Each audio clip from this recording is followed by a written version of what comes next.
దివ్యపీతాంబరధరః షడ్భుజైరుపలక్షితః స్వపాదనఖచంద్రాంశు ధ్వంసితాజ్ఞానకశ్మలః. హరి ఓం. శ్రీ గురుభ్యో నమః. పరమేశ్వర స్వరూపమైన సభకి నమస్కారం. పరమేశ్వరుని యొక్క నిర్హేతుక కృపాకటాక్ష వీక్షణముల చేత 9 రోజుల పాటు ఇక్కడ శ్రీ గురు చరిత్ర ప్రసంగాలు జరగాలి అని పెద్దలు సంకల్పం చేస్తే ఇది ఇవాళ 6వ రోజుకి చేరుకున్నాం. ఎందుచేత అంటే గురువుకి ఆరంఖ్యకి చాలా గొప్ప సంబంధం ఉంది. శాస్త్రంలో శంకర భగవత్పాదులు సౌందర్యలహరిలో దాన్ని రహస్యంగా ఆవిష్కరిస్తారు. షట్పదము అంటారు. షట్పదము అంటే 6 కాళ్ళు కలిగినటువంటిది. 6 మనస్సుకి సంకేతం. పంచేంద్రియాలు ఒక మనస్సు.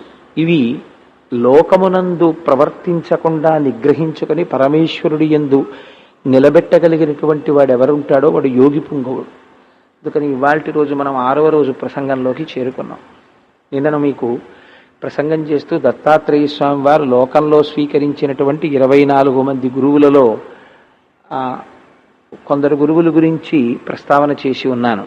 అందులో నేను అనుకుంటున్నాను బహుశా వాయువు నీరు ఈ రెండే అనుకుంటా అయింది. సరే, ఇవాళ పృథివీ అన్నదాని గురించి మాట్లాడాలి అని అనుకుంటున్నానంటే నేను ముందే మీకు మాట చెప్పాను. నేనేం ఒక పెద్ద వరస పాటించాలనో ఈ వరసలో రావాలనో నేనేం అనుకోవట్లేదు. అది అప్పటికి ఏది తోస్తే దాన్ని నేను ప్రారంభం చేస్తున్నాను.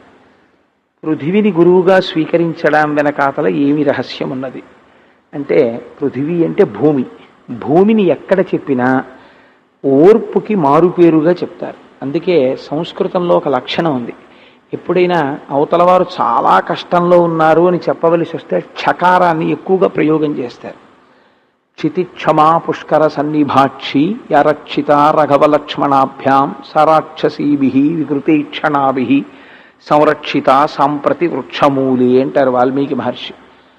చేత క్షితిక్షమా పుష్కర సన్నిభాక్షి, భూదేవికి ఓర్పుకి మారుపేరు ఆ తల్లి. ఎందుచేతంటే మీరు చూడండి, మనం భూమి నుంచి కోరుకునేటటువంటి ఐశ్వర్యము ఏది మనకి రావాలనుకున్నా కూడా మనం చేసేటటువంటి పని ఏమిటంటే ఓ గుణపం తీసుకొచ్చి భూదేవి అనబడేటటువంటి తల్లి గుండెల మీద ఒక ఘాటు పెడతాం. ఒక ఇల్లు కట్టుకోవాలనుకున్నాం అనుకోండి, శంకుస్థాపన చేయాలంటే ఒక గుణపం పారా తీసుకొచ్చి అమ్మ గుండెల మీద ఒక పెద్ద గొయ్యి తవ్వుతాం. మనం బ్రతకడానికి ఇన్ని గింజలు కావాలంటే ఒక నాగలి పట్టుకొచ్చి భూమి మీద ఆ నాగటి చాలుతో ఒక పెద్ద చారికలను ఏర్పాటు చేసి అమ్మ యొక్క గుండెల మీద మనం కన్నాలు చేస్తాం. మనం తెల్లవారి లేస్తే మనం ఏ ఏ దేవతల్ని ఉపాసన చేస్తామో వారందరికీ కైమోడ్చి నమస్కరిస్తాం. కానీ భూదేవి దగ్గరికి వచ్చేటప్పటికీ అసలు నిజంగా ప్రత్యక్షంగా మన కంటికి కనపడేటటువంటి ఈశ్వర స్వరూపములు మనకి అపార ప్రయోజనాన్ని ఈ కంటితో చూసి అనుభవించే ప్రయోజనాలు ఎదురుగుండా సూర్యనారాయణుడు, భూమి.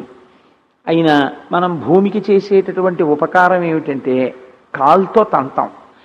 అలా తన్నకపోతే మనకి బ్రతుకు లేదు. అందుకని ఆ కాలు తాటించి నడుస్తాం. ఇంకా కొంతమంది అయితే చాలా విచిత్రమైనటువంటి లక్షణం ఉంటుంది. ఆ వేసుకున్న చెప్పులు కూడా మామూలుగా వేసుకు నడవరు, ఆ చెప్పులు ఈడుస్తారు. అందుకే మా చిన్నతనంలో తెలియక మేము కొత్తగా చెప్పులు కొన్నప్పుడు నాకు ఇప్పటికీ బాగా జ్ఞాపకం. కొత్తగా చెప్పులు కొన్న రోజుల్లో ఆ చెప్పులు వేసుకుని నడిచేటప్పుడు కొంచెం ఈడిస్తే వెంటనే దెబ్బలాడేవారు. ఎరా దరిద్రం, ఆ చెప్పులు ఈడవడం ఏమిటి రానేవారు. చెప్పులు వేసుకుని నడవడమే ఒక పాతకం. అమ్మగా మీద నడిచేటప్పుడు సరే ఏదో చెప్పులు వేసుకోక తప్పక మనం అలా నడుస్తున్నాం అనుకున్నా కూడా మళ్ళీ ఆ చెప్పులు ఈడవడం, చప్పుడు చేయడం వేరొక అవమానం అమ్మ పట్ల. కాబట్టి మనం తెల్లవారు లేస్తే మనకి అన్నం పెట్టేటటువంటిది, ఐశ్వర్యాన్ని ఇచ్చేది. మీకు కావలసిన ఐశ్వర్యం అంతా ఎక్కడి నుంచి వస్తుంది? బంగారం కావాలి, భూమిలోంచి వస్తుంది. వెండి కావాలి, భూమిలోంచి వస్తుంది. రాగి కావాలి, భూమిలోంచి వస్తుంది. లేకపోతే పెట్రోల్ కావాలి, భూమిలోంచి వస్తుంది. బొగ్గు కావాలి, భూమిలోంచి వస్తుంది. ఏది కావాలన్నా భూమిలోంచి వస్తుంది. ఆఖరికి మనం బ్రతకడానికి కావలసినటువంటి నీరు కావాలన్నా భూమిలోంచి వస్తుంది. అన్నీ ఎందులోంచి వస్తాయి? భూమిలోంచి వస్తాయి. కానీ భూమిని మనం కాలుతో తంతాం. తన్నినా సరే అమ్మ ఎప్పుడూ కోపం పెట్టుకోదు. అయ్యో పాపం వాడికి అంతకన్నా బ్రతుకేది నా మీద నడుస్తున్నాడు అంటుంది. అందుకే పూజలలో కల్లా పెద్ద పూజ ఏది, కృతజ్ఞతకి మారు పేరు ఏది అంటే నిద్ర లేవగానే కాలు కింద పెట్టేటప్పుడు భూదేవికి క్షమార్పణ చెప్పి కాలు కింద పెట్టు అని చెప్పింది శాస్త్రం. అసలు భక్తి అన్నది అక్కడ ప్రారంభం అవుతుంది, కృతజ్ఞత అన్నది అక్కడ ప్రారంభం అవుతుంది. అందుచేత నేను ప్రత్యుపకారము చేయుట అన్నది భూమి నుంచి నేర్చుకున్నాను. మనకి సాధారణంగా 2 మాటలు వినపడుతుంటాయి శాస్త్రంలో. ఒకటి కృతజ్ఞత, రెండవది కృతజ్ఞత. కృతజ్ఞత అంటే ఉపకారము చేసిన వాడికి తిరిగి ప్రత్యుపకారము చేయుట. కృతజ్ఞత అంటే చేసినటువంటి ఉపకారమును మరిచిపోవుట. మనకి ఒక గమ్మత్తు ఉంది మనకి సంప్రదాయంలో. మనం తెలిసి కానీ తెలియక కానీ ఏమైనా అపరాధాలు చేసామనుకోండి, ఏవో పాపాలు చేస్తే మరి మీలో ఎంతమంది సశాస్త్రీయమైనటువంటి ప్రాయశ్చిత్తం చేసుకొని ఉన్నారో నాకు తెలియదు, కానీ వారణాసి వెళ్ళినప్పుడు సశాస్త్రీయమైనటువంటి ప్రాయశ్చిత్తం చేసుకోవాలి అనుకుని మీరు కూర్చుంటే, నేను ఒకసారి కాశీ వెళ్ళినప్పుడు ఒక మహాపండితుడైనటువంటి వారు ఒకరింట్లో దిగాను. నేను దిగితే వారు నా యందు కృప కలిగి, కోటేశ్వరరావు నీకు నేను అద్భుతమైన ప్రాయశ్చిత్తం చేయిస్తానయ్యా అన్నారు. అని చాలా బ్రహ్మాండమైన పండితుల్ని పంపిస్తే డుంఠి గణపతి ముందు కూర్చుని ప్రాయశ్చిత్తం చేసుకున్నాం. ఆ ప్రాయశ్చిత్తం చదువుతుంటే భయం వేస్తుంది మీకు, అయ్య బాబోయ్ ఇన్ని పాపాలా అని. అసలు నిజంగా పాపాల చిట్టా చదువుతారంటే 1.5 గంటల సేపు చదువుతారు. ఇన్ని పాపాలు, మీరు ఆ పాపాలన్నీ వింటే ఓసారి ఇన్ని పాపాలా మనం చేసింది అనిపిస్తుంది. ఇన్ని పాపాలని ఎవరు తీసుకోవాలి అంటే గంగమ్మ తీసుకుంటుంది. అందుకే కాశీ వెళ్ళండి ఎందుకంటారో తెలుసా అండి? కాశీ వెళ్ళి ఉట్టినే చూసేసి రమ్మని కాదు. కాశీలో ఏదైనా మంత్రప్రోక్తం అయితేనే పోతుంది. కాశీ వెళ్ళి గంగలో స్నానం చేసేసానంటే ఏదో కొంతవరకు ఉంటుందేమో నాకు తెలియదు, కానీ శాస్త్రీయమైన స్నానం చెయ్యాలి. లేకపోతే కాకి స్నానం అంటారు. సంకల్పం చెప్పుకొని స్నానం చేయాలి. చేసేవారు స్నానం మనకు ఒక విధి ఉంటుంది, ఆ విధి ప్రకారం చెయ్యాలి. అందుకని ఆ పాపములకన్నింటినీ కూడా కడిగివేయగలిగినటువంటి గంగ కాశీలో ప్రవహిస్తోంది. ఏ పాపమునకైనా ఒక ప్రాయశ్చిత్తం చెప్తారు. ఈ ప్రాయశ్చిత్తం చేసుకో, ఈ పాపం పోతుంది అంటారు. అన్నిటికన్నా దారుణమైన ప్రాయశ్చిత్తం ఏమిటో తెలుసా అండి? అన్నిటికన్నా అంటే నేనేదో సందర్భం వచ్చింది కాబట్టి చెప్తున్నాను, మరోలా అనుకోకండి. ఇంట్లో తన యందు మనస్సు కలిగి తనని అనువర్తించి భర్తతో కలిసి సంతోషంగా జీవించాలనేటటువంటి కోరిక కలిగినటువంటి భార్య ఇంటి వద్ద ఉండగా పరస్త్రీని కామించి పరస్త్రీ సంగమము చేసినటువంటి పురుషుడి పాపము పోవడానికి ఇది ప్రాయశ్చిత్తము అన్నారు. అంటే 6 నెలల పాటు వెళ్ళిన వీధికి వెళ్లకుండా ప్రతి పొద్దున్న సాయంకాలం వీధుల ముందుకు వెళ్ళి ఇళ్ల ముందు నిలబడి ప్రతి ఇంటి ముందు బిగ్గరగా చెప్పాలి, ఇంటి దగ్గర నా యందు మనస్సు కలిగినటువంటి భార్య ఉండగా భార్యని విడిచిపెట్టి పరస్త్రీ సంగమం చేసినటువంటి పరమ దుర్మార్గుణ్ణి, అమ్మా 6 నెలలు మీ చేతి అన్నం తింటే నా శరీరమును పట్టిన పాపము పోతుంది, అందుచేత తల్లి మీ చేతి కబళం వెయ్యండి అని అడగాలి. 6 నెలలు అలా ఆ వీధుల్లో ఉన్నటువంటి ఇళ్లల్లో ఉన్న గృహిణులు వేసినటువంటి కబళం తింటే వాడి పాపం పోతుందన్నారు. ఎంత భయంకరమైన పాపమో చూడండి. పరస్త్రీని చూసి కాముకతతో ప్రవర్తించడం ఎంత హేయమైన విషయంగా మనుష్యుడికి విధించిందో శాస్త్రం. కాబట్టి పాపములకు ప్రాయశ్చిత్తం ఉండొచ్చు, కానీ ప్రాయశ్చిత్తము లేని పాపం ప్రపంచంలో ఒక్కటే ఉంది. ఏమిటో తెలుసా అండి? కృతజ్ఞత. రామాయణంలో కిష్కింధకాండలో లక్ష్మణుడు చెప్తాడు ఈ విషయాన్ని. బ్రహ్మగ్నీచ సురాపీచ చోరీ భగ్నవ్రతే తథా నిష్కృతిర్విహితా సిద్ధి కృతఘ్నో నాస్తి నిష్కృతి. బ్రహ్మగ్నీచ అంటే ప్రాయశ్చిత్తాలు ఉన్నాయి కదా, చేసేయండి అని అడగండి. బ్రహ్మగ్నీచ అంటే బ్రహ్మహత్య చేయడం, సురాపీచ సురాపానం చేయడం, చోరీ దొంగతనం చేయడం, భగ్నవ్రతే తథా ఒక వ్రతం చేస్తాను అని చెయ్యడం మానేసేయడం. అలాగే మీరు ఒక క్షేత్రానికి వస్తాను అని వెళ్ళకపోతే ప్రమాదం లేదు. ఒకే ఒక క్షేత్రం ఉంది, ఆ క్షేత్రానికి మాత్రం పొరపాటున కూడా నేను వస్తాను అని అనకూడదు. మీరు వస్తాను అని వెళ్ళకపోతే మాత్రం మహాపాపం కింద ఖాతాలో వేస్తారు. రామేశ్వరం ఎప్పుడూ నేను వస్తాను అనకూడదు. రామేశ్వరం గురించి ప్రస్తావన వస్తే ఏమనాలంటే, ఈశ్వరుడు నన్ను అనుగ్రహించి తీసుకెళ్లాలని కోరుకుంటున్నాను అనాలి. ఆయన మీద పెట్టాలి తప్ప మీ మీద పెట్టుకోకూడదు. కాశీ వెళదాం అనుకున్నానని చెప్పి కాశీ వెళ్ళడం మానేశారు అనుకోండి, ఏమీ ఇబ్బంది ఉండదు.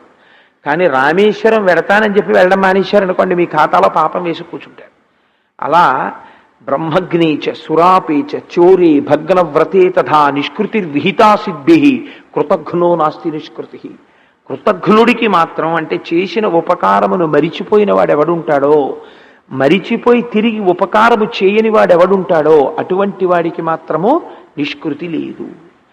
కాబట్టి భూమి ఉపకారము చేసిన వాడికి ఉపకారం చెయ్యడం కాదు, అపకారికి ఉపకారం చేస్తుంది. ఉపకారికి నుపకారము నెపమందక చేయువా, ఉపకారికి నుపకారము చెయ్యడం పెద్ద విశేషం కాదు.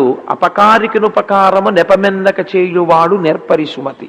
అపకారికి ఉపకారం చేయడం గొప్ప విషయం. అది ఎక్కడ నేర్చుకున్నామంటే నేను భూమి దగ్గర నేర్చుకున్నాను అంటారు స్వామి. భూమి అపకారము చేసిన వాడికి కూడా తిరిగి ఉపకారమే చేస్తుంది తప్ప అసలు అపకారము చేయడం అన్నది భూమికి చేత కాదు.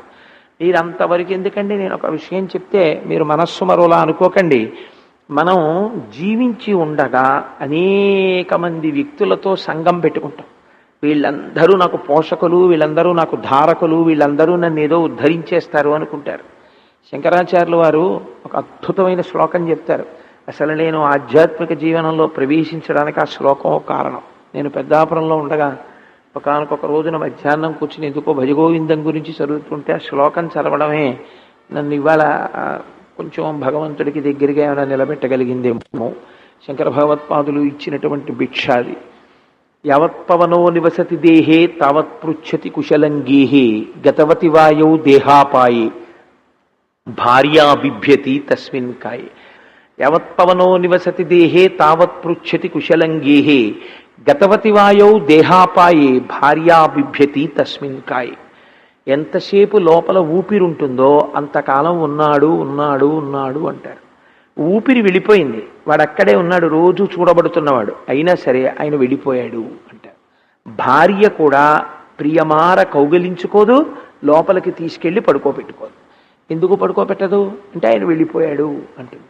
కాబట్టి ఓరి పిచ్చివాడా, నీలో ఊపిరి తిప్పినవాడెవడో వాడు పరబ్రహ్మం, వాడితో పెట్టుకోరా నీ సంఘం అంటారు శంకరాచార్యుల వారు. కాబట్టి అక్షితిక్షమా పుష్కర సన్నిభాక్షి, ఆ భూదేవికి ఎంత ఓర్పో మహాతల్లికి. ఆఖరణ ఊపిరి వెళ్ళిపోగానే అందరూ వదిలిపెట్టేస్తారు, ఇంటి లోపలికి కూడా ఎవ్వరూ తీసుకురారు. అటువంటప్పుడు రారా నాన్న అని మళ్ళీ తనలోకి కలుపుకునేటటువంటి తల్లి ఎవరైనా ఉన్నది అంటే భూమాత ఒక్కతే. అమ్మ పిల్లవాణ్ణి చంటితనంలో ఒళ్ళో పడుకోబెట్టుకుని వాణ్ణి సేద తీర్చినట్టు అందరూ వదిలిపెట్టేసి ఓ సైనుగుడ్డ కప్పి తీసుకెళ్ళి భూమిలో పడుకోబెట్టేస్తే, అయ్య పిచ్చాడా నువ్వేం బెంగ పెట్టుకోకరా, నేనున్నాను నీ కోసం అని తనలో కలుపుకుంటుందమ్మ. కాబట్టి ఆ భూదేవి ఎంత గొప్ప తల్లి చూడండి. ఆవిడ సహనము, ఆవిడ ఓర్పు, ఆవిడ పట్ల కించిత్ ఉపకారంతో ఆవిడ పట్ల నమస్కారం చేసేటటువంటి వాడు ఉండడు.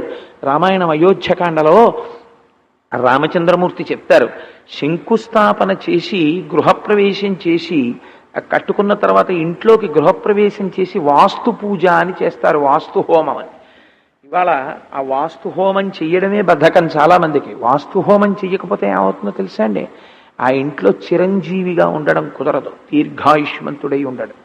వాస్తు హోమం చెయ్యాలి. నీ పేరు మీద ఎన్ని చెట్లు నరికేశారో, నరికేసి తీసుకొచ్చి తలుపులు పెట్టారు, ఎన్ని చెట్లు నరికేశారో కిటికీలు పెట్టారు, అన్ని పెడితే అవి ఏడుస్తుంటాయి రోజు. దుర్మార్గుడు మమ్మల్ని నరికి తెచ్చి ఇలా పెట్టాడని. అప్పుడు ఉలి ఎన్నిటిని చెక్కేసిందో, ఆ గొడ్డలి ఎన్నిటిని నరికేసిందో, ఆ తాపి ఎన్నిటిని విరగగొట్టిందో. ఒక్కొక్క ఇటకలు కోరుకుంటాయండి. నేను ఈశ్వరుడి దేవాలయాన్ని చేరాలని కోరుకుంటాయి కొన్ని ఇటకలు. నేను ఒక భాగవతుడి ఇంట్లో ఉండాలని ఇటకలు కోరుకుంటాయి. అందుకే మీరు చూడండి, వెంకటేశ్వర స్వామి వారి దేవాలయంలో ఉండేటటువంటి మొదటి గడప ఎవరో కాదు, దానికి కులశేఖర ఆళ్వార్ పడి అని పేరు. సాక్షాత్ కులశేఖర ఆళ్వారు వారే వెంకటాచలం కొండ దేవాలయంలో మొదటి గడపై ఉంటారు. అందుచేత ఒక్కొక్క ఇటక పగిలిపోయినప్పుడు అది ఎంత శోకించిందో. వీటన్నిటికీ శాంతి జరగాలి, జరగకపోతే అవి నీ యొక్క క్షేమాన్ని కోరవు లోపల ఉన్నప్పుడు. దానివల్ల ఆయుర్దాయం నిలబడదు, గండం వస్తుంది. అందుకని పెద్దలు వాస్తుహోమం చేయమంటారు. అగ్నిహోత్రం చేసి వాస్తుహోమం చేసి తర్వాత తన అందులో నివాసం ఉండడం ప్రారంభం చెయ్యాలి. ఆ వాస్తుహోమం చేయకపోతే తమ్ముడా ఆయుర్దాయం నిలబడదు. అందుకని వాస్తుహోమం చేద్దాం రాని పర్ణశాల కట్టుకుంటే వాస్తుహోమం చేశాడు. అయోధ్యకాండలో రామచంద్రమూర్తి నడువడి నేర్పాడు జాతికి. సరే, అందుచేత భూమి ఓర్పుని చెప్తుంది. ఆ ఓర్పు అన్నది లేదనుకోండి, నిజంగా భూమి కూడా ఓర్పు వదిలిపెట్టేసింది అనుకోండి. చిచి దుర్మార్గులు ఇంత కృతజ్ఞతతో ప్రవర్తిస్తారు, ఒక్కడు నాకు నమస్కరించిన వాడు లేడు, వీడికి అన్నం నేను పెట్టాలి, వీడికి ఐశ్వర్యం నేను ఇవ్వాలి, వీడిని నేను మొయ్యాలి, వీడు కాలుతో తంతాడు, ఇలా ఒక్కసారి నమస్కరించాడు, వీడిని నేను ఎందుకు పోషించాలి అని భూమి అందనుకోండి. ఒక్కసారి భూమాతకి అటువంటి ఆలోచన వచ్చిందనుకోండి, మీరు ఒక్క క్షణం ఆలోచించండి, ఇవాళ భూమి మీద ఉన్నటువంటి జనాభాలో ఎంతమంది మళ్ళీ అడుగు తీసి అడుగు వెయ్యగలరు? భూమాతకి ఆగ్రహం వస్తుంది. కానీ ఆ తల్లి అలా అనుకోదంతే. ఎందుకంటే ఆవిడ అమ్మతనంలో ఉన్న గొప్పతనం ఏమిటంటే, ఎన్ని తప్పులు చేసినా పిల్లలు అమ్మ క్షమించేయగలదు. ఆవిడ ఉదారురాలు. తండ్రికి ఆ గుణం ఉండదండి. నేను యథార్థం చెప్తున్నాను. పురుషుడయ్యుండి వీడు ఏమిటంటే అలా మాట్లాడుతున్నాడు అని మీరు అనుకోవద్దు. శాస్త్రం అలాగే మాట్లాడింది. తండ్రి అలా క్షమించలేడు. తండ్రికి కొంచెం పట్టింపు ఉంటుంది. తండ్రి గభాల్లో ఓ మాట అనగలడు, చావతల బాగుంటాడు. తల్లి ఆ మాట అనలేదు.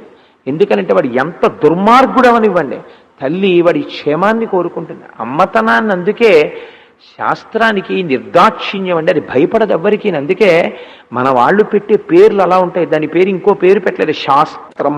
మీకు ఏది ప్రమాణము, మీకు ఎప్పుడైనా ఏదైనా పని చేయవలసి వస్తే ఏది ప్రమాణము అంటే ఎవరు చెప్పినా ప్రమాణం కాదది. దాన్ని మీరు ప్రమాణంగా తీసుకోవడానికి వీల్లేదు. ఏది ప్రమాణం? తత్శాస్త్రం ప్రమాణంతే అన్నాడు గీతాచార్యుడు. శాస్త్రమే ప్రమాణము. శాస్త్రం అనగా ఏది? శాసనాత్ శంసనాత్ ఇది శాస్త్రం. శాసించి భయపడకుండా ఏది చెప్తుందో దానికి శాస్త్రం అని పేరు. అంతేగాని వాళ్ళు ఏమైనా అనుకుంటారేమో అని మార్చేసి చెప్తే దాన్ని శాస్త్రం అనరు. అందుకే శాస్త్రం చెప్పేటప్పుడు ఏమి భయం ఉండకూడదు, ధైర్యంగా చెప్పగలగాలి. కాబట్టి చూడండి, ఈ తల్లికి నిజంగా ఆ కరుణ లేదనుకోండి, ఆ ప్రేమ లేదనుకోండి, ఇంకా ఎందుకైనా పనికొస్తుందా? అసలు ఈ లోకము నిలబడదు. అందుకే రామాయణం బాలకాండలో ఒక అద్భుతమైనటువంటి శ్లోకం ఉంది. నాకు అనిపిస్తూ ఉంటుంది, అసలు ఆ శ్లోకాన్ని రామాయణం ఏముందండి, ఇవాళ రామాయణంలో ఏం చదువుతామండి అంటారు చాలామంది. రామాయణం చదవనివాడు, రామాయణంలో ఒక శ్లోకం కాదు కదా ఒక అక్షరం చదవడం చేత కానివాడు కూడా రామాయణాన్ని విమర్శించేవాడే. ఏకైకమక్షరం ప్రోక్తం మహాపాతక నాశనం. ఒక అక్షరాన్ని నువ్వు పలకగలిగితే నీ మహాపాతకములు పోయేరా అన్నారు మహర్షి. అటువంటి రామాయణం అది. ఆ రామాయణం నిజంగా నాకు అనిపిస్తుంది ఒక్కొక్కసారి అది యువతరానికి చెప్పాలి ఈ రామాయణంలో అనిపిస్తుంది. రామాయణంలో నాకు జ్ఞాపకం ఉన్నంత వరకు, బహుశా నేను తప్పు చెప్పట్లేదు అనుకుంటా, నా పేరు కుశనాభుడు అనబడేటటువంటి రాజు తన కుమార్తెలు వాయుదేవుడికి తిరిగి శాపం ఇవ్వకుండా వస్తారు. ఒకానొక సందర్భంలో వచ్చి కింద పడిపోతారు వాళ్ళు. ఎందుకంటే వాయువు వెళ్ళిపోతే వాళ్ళ శరీరములు వంకరలు అయిపోతాయి. అయిపోతే ఆ రాజుతో వాళ్ళు అంటారు, నాన్నగారు మేము చేసిన పాపం ఏమిటో తెలుసా? వాయుదేవుడు మమ్మల్ని వివాహం చేసుకోమన్నాడు. పితాహి ప్రభురస్మాకం దైవతం పరమం హినః యస్యనా దాస్యతి పిత సనోభర్త భవిష్యతి. తండ్రికి తెలియకుండా ఆడపిల్ల తనంత తాను భర్తని ఎంచుకునేటటువంటి రోజు ఈ దేశమునందు రాకుండుగాక అని మేము చెప్పాను నాన్నగారు. అందుకని మా తండ్రి అనుమతి లేకపోతే మేము చేసుకోమని చెప్పాం. కోపం వచ్చి వాయు ప్రసరణాన్ని మార్చాడు. మారిస్తే మా శరీరములు వంకరలైపోయి క్రూపులమైపోయామంటాడు. అమ్మ మీరు ప్రతిశాపం ఇవ్వలేదా అని అడిగాడు తండ్రి. మేము ఇవ్వలేదు నాన్నగారు, మీకు చెప్దామని వచ్చేసాం. వాయుదేవుడి యొక్క ఆగడమును మేము సహించాం అన్నారు. అంటే తండ్రి అన్నాడు, ఎంత గొప్ప మాట అండి. ఆ తండ్రి ఆ సందర్భంలో అంటాడు, క్షమాదానం క్షమా యజ్ఞం క్షమా సత్యం హి పుత్రికాః క్షమా యశః క్షమా ధర్మం క్షమయావిష్టితం జగత్ అన్నాడు. ఎంత గొప్ప శ్లోకం చూడండి. నిజంగా వాల్మీకి ఘంటంలోంచి క్షమాదానం. అమ్మ ప్రపంచంలో ఇంకా ఏ దానము చెయ్యక్కర్లేదు, ఓర్పు ఉంటే చాలు.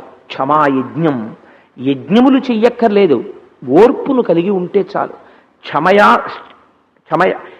క్షమాదానం క్షమాయజ్ఞం క్షమా సత్యం హి పుత్రికాః. సత్యము ఈశ్వరుడి యొక్క రూపము ఓర్పే. అటువంటి క్షమా ధర్మం, అదే ధర్మం, అదే నడువడి. క్షమా ధర్మం క్షమా యశః, ఓర్పే కీర్తి. క్షమయా విష్టితం జగత్, ఈ లోకమంతా ఆ ఓర్పులోనే నిలబడి ఉన్నది అన్నాడు. మీకు నేను ఇక్కడ ఒక్క మాట చెప్పాలి. మహానుభావుడు దత్తాత్రేయ స్వామి ఏదో సరదాగా 24 మంది గురువులు పేర్లు చెప్దామని చెప్పి భూమి పేరు చెప్పలేదండి. మీరు ఒక విషయం ఆలోచించండి. ఓర్పు అనబడేటటువంటిది ప్రతి వారికి చాలా అవసరం, చాలా అవసరం ఓర్పు అన్నది. ఒకవేళ ఆ ఓర్పు రెండు రకాలుగా ఉంటుంది. వ్యక్తులు సమర్థులు అని కొందరు, అసమర్థులు అని కొందరు ఉంటారు. మీరు ఎంత కాదన్నా అది సత్యం. కొంతమంది ఏమీ చెయ్యలేనటువంటి వారై ఉంటారు, కొంతమంది ఏదైనా చేయగలిగిన వారై ఉంటారు. ఒక్కొక్కడు కూర్చున్న కుర్చీకి ఉండే శక్తి అటువంటిది. వాడి ఒక కుర్చీలో కూర్చున్నాడు అనుకోండి, వాడు ఏదైనా చేయగలడు. ఒకడు ఒక మంత్రాన్ని ఉపాసన చేశాడనుకోండి, వాడు ఆ మంత్రశక్తితో ఏమైనా చేయగలడు. ఒకడికి ఒక సిద్ధి కలిగిందనుకోండి, వాడు ఆ సిద్ధితో ఏదైనా చేయగలడు. ఒకడు ఏమీ చెయ్యలేడు. ఏమీ చెయ్యలేని వాడికి ఓర్పు ఉండాలి, అన్నీ చెయ్యగలిగిన వాడికి అంతకన్నా ఎక్కువ ఓర్పు ఉండాలి. ఎందుకో తెలుసా అండి? చాలా సమర్థుడై, చాలా అధికారం ఉండి, చాలా సిద్ధులుండి, చాలా శక్తులున్న వాడికి ఓర్పు చాలా తక్కువ ఉందనుకోండి, ముందు నాశనం అయిపోయేదే తెలుసా అంటే లోకం పోతుంది. ఎందుకు పోతుంది? చాలామంది ఏకలవ్యుడి మీద ఆగ్రహంతో అర్జునుడిని పెద్దపీట వేద్దామని ఏకలవ్యుడికి బొటనవేలు తీసేశారు అశ్వత్థామ అనుకుంటారు. అందుకు తీయలేదు. నేను తరచు చెప్తుంటాను, బొటనవేలు ఎందుకు తీశారో తెలుసా అండి? అరణ్యానికి వెళ్ళాడు ద్రోణాచార్యుల వారు శిష్యుల్ని తీసుకుని. వెడితే ఎవడి ఓర్పు వాడిని ఉద్ధరిస్తుంది జీవితంలో. ఇక్కడ నాకు మహాభారతంలో ఒక సందర్భం జ్ఞాపకానికి వస్తోంది. విలువిద్య నేర్పుతున్నాడు ద్రోణుడు. నేర్పుతూ అర్జునుణ్ణి పిలిచాడు, దుర్యోధనుణ్ణి పిలిచాడు, ధర్మరాజుని పిలిచాడు, అందరినీ పిలిచాడు. పిలిచి బాణం ఎక్కుపెట్టు, చెట్టు మీద అదిగో పిట్ట ఉన్నది, పిట్టకు ఒక కన్నున్నది, ఆ కంటి మీదకి బాణాన్ని విడిచిపెట్టు అన్నాడు. అని బాణం సంధించాక ఆగు, నీకేం కనపడుతోంది అన్నాడు.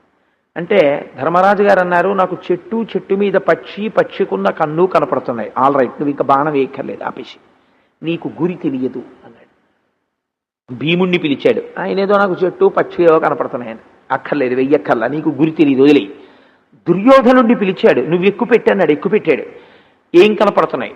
చెట్టు కనపడుతోంది, పక్షి కనపడుతోంది, కన్ను కనపడుతోంది, దాని ఈకలు కనపడుతున్నాయి అన్నాడు.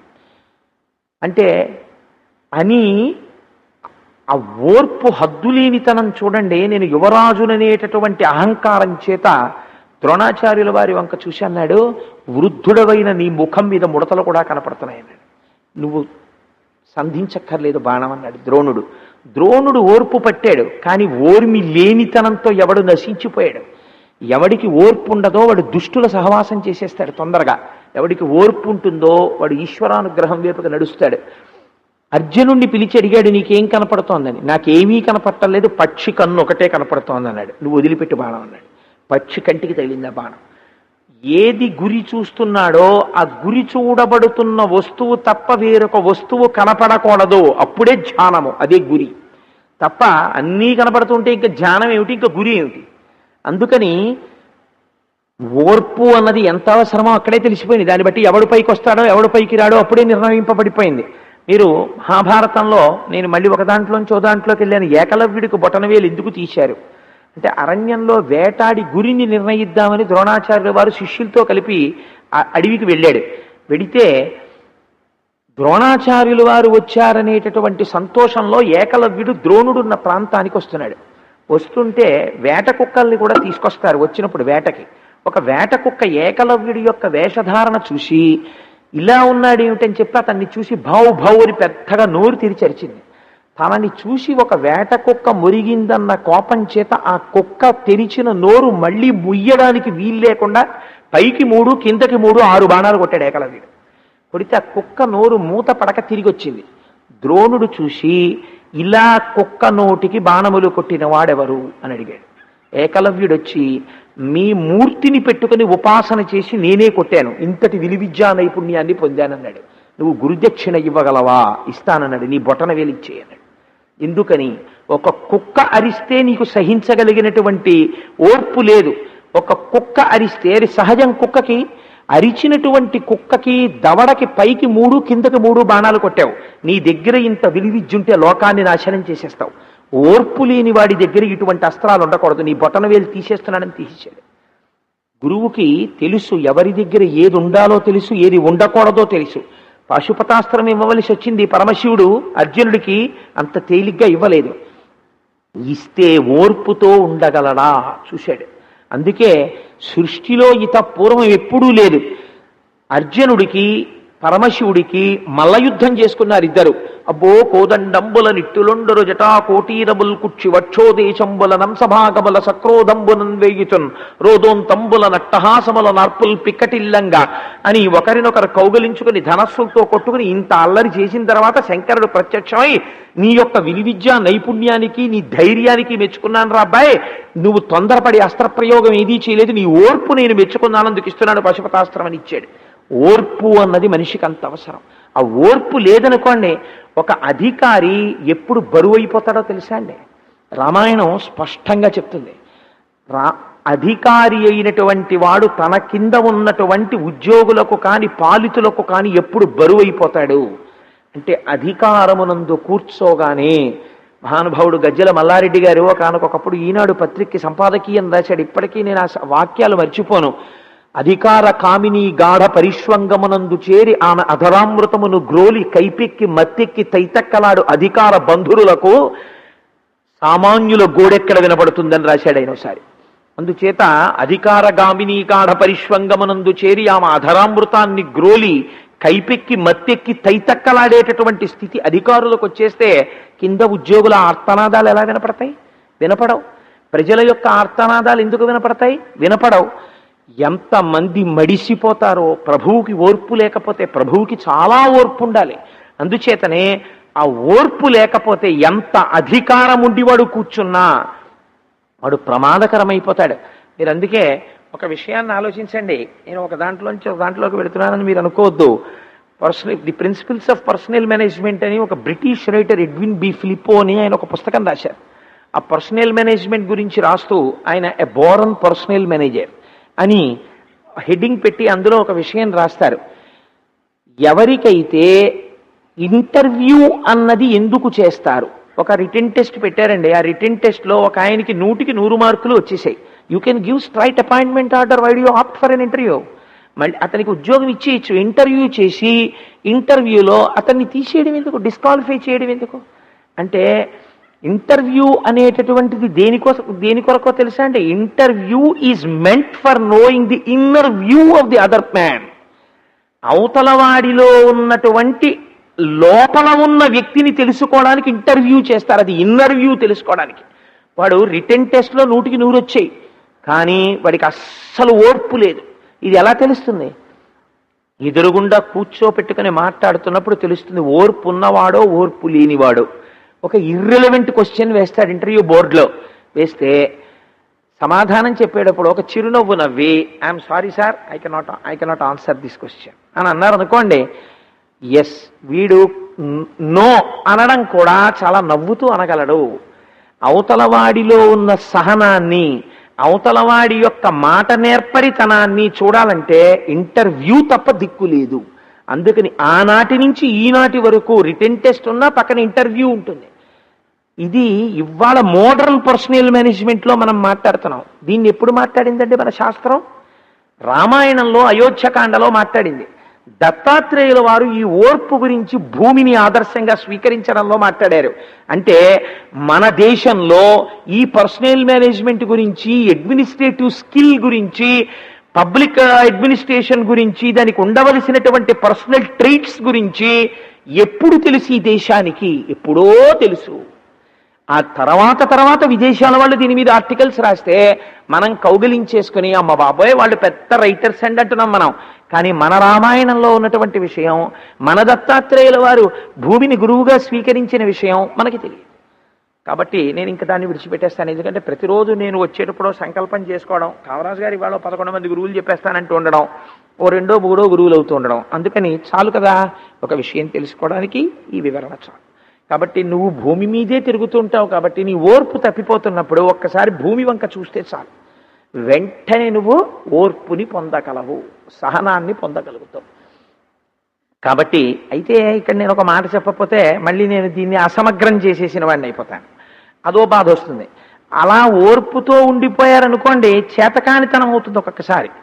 ఎప్పుడూ ఓర్పుతో ఉండడానికి వీలు లేదు ఇది. కానీ ఓర్పుని కోల్పోవలసినటువంటి పరిస్థితికి, ఓర్పుతో ఉండవలసినటువంటి పరిస్థితికి మధ్యలో ఉన్న సన్నని గీతని బాగా తెలుసుకోవాలి. తెలుసుకోలేదనుకోండి ప్రమాదం వస్తుంది. రామకృష్ణ పరమహంస ఒక కథ చెప్తుండేవారు.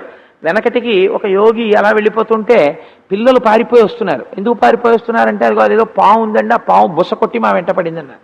ఆయన అన్నారు, ఎందుకు అలా బుస కొడతావు నువ్వు అన్నారు. అది నా లక్షణం, బుస కొడతాను, పగపడతాను, కరుస్తాను.